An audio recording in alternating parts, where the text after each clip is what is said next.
Okay, hey there, welcome back. Remember last week we talked about calls to action that you should have on your show and your social media promotion. But this week I want to talk about your email list. I want to talk about why they're important, how to grow them, and the tools that you're going to need to manage your email list. So my guess is that you guard your email address carefully and have likely unsubscribed from many email newsletters. But believe it or not, that is the very reason you must have an email list when you're a podcaster. So here's why email lists are critical for podcast promotion. Everyone has an email list, whether they realize it or not. Your contacts in Gmail are an email list, for an example. But what I'm talking about here is a list of people who are interested in your podcast, they're interested in your business or your community, and they want to hear about you from those things. So if you aren't actively trying to grow your email list, you need to get on this immediately. If you aren't actively trying to grow it, you got to get going right away. I'm serious. Why? Because unlike most things online, you own your email list. You aren't at the behest of Facebook to keep your group page running so that you can communicate with your followers.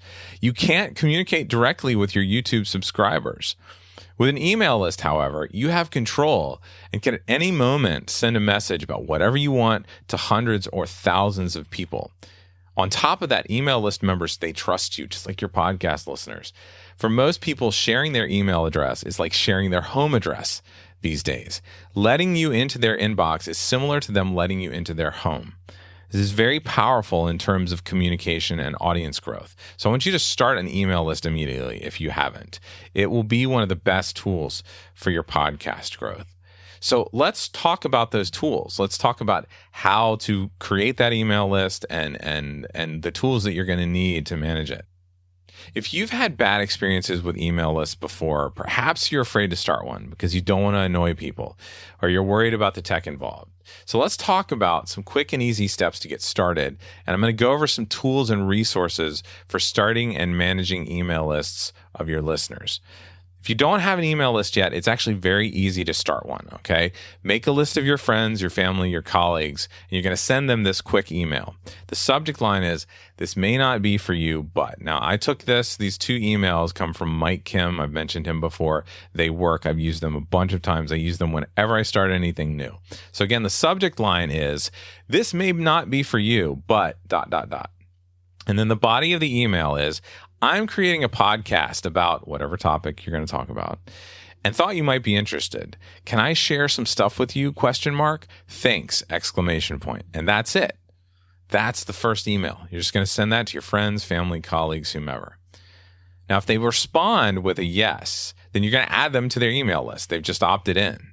And to maximize the benefit of them saying yes, I want you to follow up with this reply. So here is the email, the reply. Thanks. Really quick, I have 2 questions, : Question number 1, what is your biggest question about, and you're going to put your topic that you're going to do your podcast about, or that you're doing your podcast about. And then question 2, what blogs, books, or podcasts do you go to learn more about that topic where we've been including? Would you let me know, ? Now that is the second email, and that's going to give you information, right? So boom. Not only did you start your email list, but you got information about what they want to learn and who your competitors are. So now that you've got an email list, you need a management tool, okay? There are many choices out there. ActiveCampaign, Aweber, ConvertKit, Drip, MailChimp, Kartra, etc., ClickUp. The list goes on and on, okay? For value, ease of use, and features, I recommend ConvertKit. It's what I use. You've heard me talk about it before. It's what my colleagues use. For $30 a month, $29 a month, their creator plan manages up to 1,000 subscribers. It lets you tag and segment them. This is helpful because you're going to be able to send targeted emails to the right groups of people. They also allow you to create unlimited landing pages and forms, okay? This is helpful because you can have different pages for different events and products, and they don't bog down your own website. They're hosted in ConvertKit. They also allow you to send broadcast emails to any number of your tags and segments with different filters. This is crucial for when you're launching or managing different elements of your podcast or your business. ConvertKit also provides the ability to sell digital products and subscriptions, which is a nice bonus if you don't have robust e-commerce capability on your site yet. And they also have automated funnels and sequences. So for welcoming new subscribers, nurturing them, providing more and more value without you having to do every step manually. So it's very simple to start an email list, and having a robust yet easy to use tool like ConvertKit can help you manage it.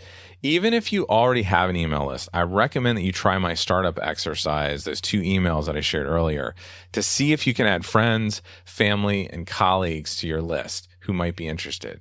And if you're ready to get started, you can actually get a 14-day free trial of ConvertKit. All you got to do is go to dannyosmond.com/ConvertKit to get that free trial started.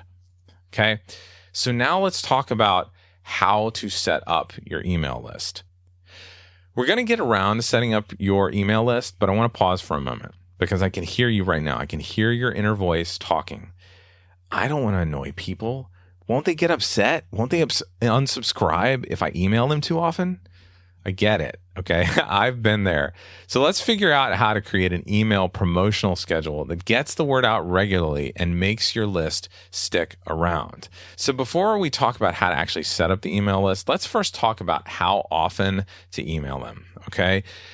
Most podcasters who are successful in email marketing recommend that you email your list frequently.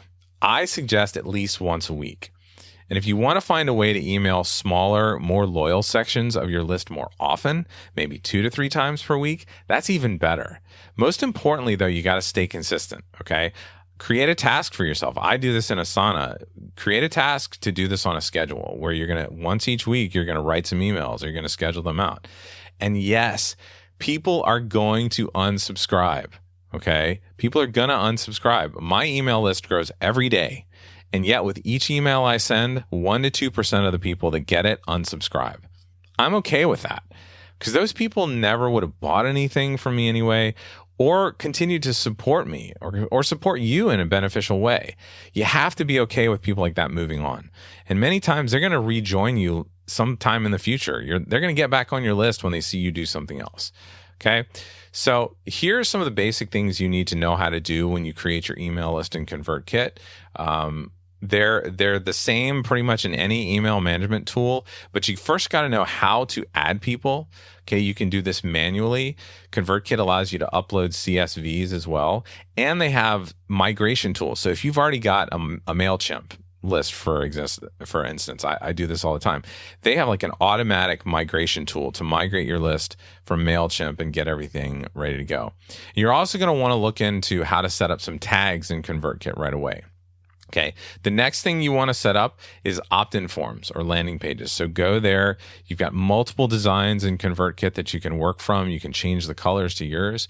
They have different functions. You can actually attach or embed downloadable files. This is how I deliver my roadmap to you. It's actually downloadable from ConvertKit, so it doesn't have to be on my website. It's harder for people to get without going through my opt-in. And it'll even send like these opt-in forms and landing pages. They'll send a thank you email for you.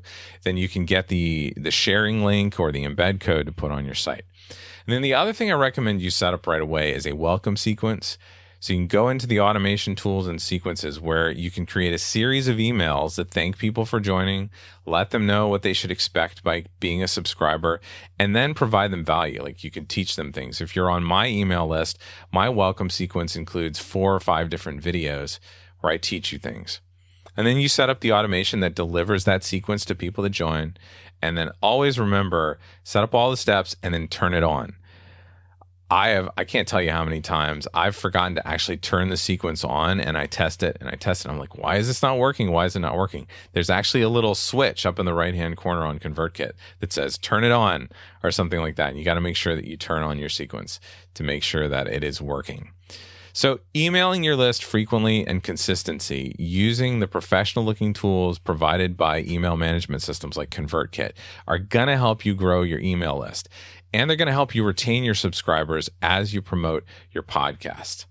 If you got a moment right now, I want you to write down ideas for 3 value-giving emails that you could include in your welcome sequence.